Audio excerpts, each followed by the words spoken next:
नमस्कार. सुच आहे. तुमचं नाव? संकेत खटावकर. तुम्ही कुठून आलाय? कोल्हापूर, महाराष्ट्र. आम्हाला हे सांगा की जे रक्तदान तुम्ही दान दिलंय तर याविषयी आम्हाला माहिती द्या.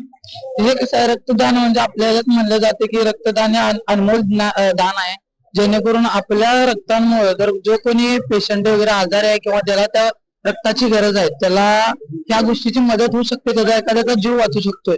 मग यावर त्या गुरुजींनी काय सांगितलंय की ह्या मातीचं काहीच नाही होणार, ही माती शेवटी मातीतच मिळून जाणार आहे. जोपर्यंत जिवंत आहे तोपर्यंत या मातीचा काही ना काहीतरी उपयोग करून घ्या. दुसऱ्यांच्या जीवनाचा कल्याण करायसाठी जे काही तुम्हाला करता येईल ते करून घ्या. सेवा करा, आपले कर्म चांगले बनवा. त्यासाठी आज तुम्ही बघू शकताय की ते मोठ्या उत्साहानं माणसं रक्तदान करत आहेत, तर ह्याच्यासाठी की आपले चांगले कर्म बनावे, आपल्या समाजाचा कुठे ना कुठे उद्धार व्हावा. कोणतरी आजारी जो पेशंट असेल त्या गरजू व्यक्तीला हे रक्तानं आपण मदत करू शकतो. ह्या उद्दिष्टानं संत रामपालजी महाराज जे आमचे गुरुजी आहेत त्यांनी या प्रत्येकांना हे उत्साह देऊन ना रक्तदान चांगले असं अनमोल दान आपल्याकडून करून घेत आहेत. धन्यवाद. सत्य.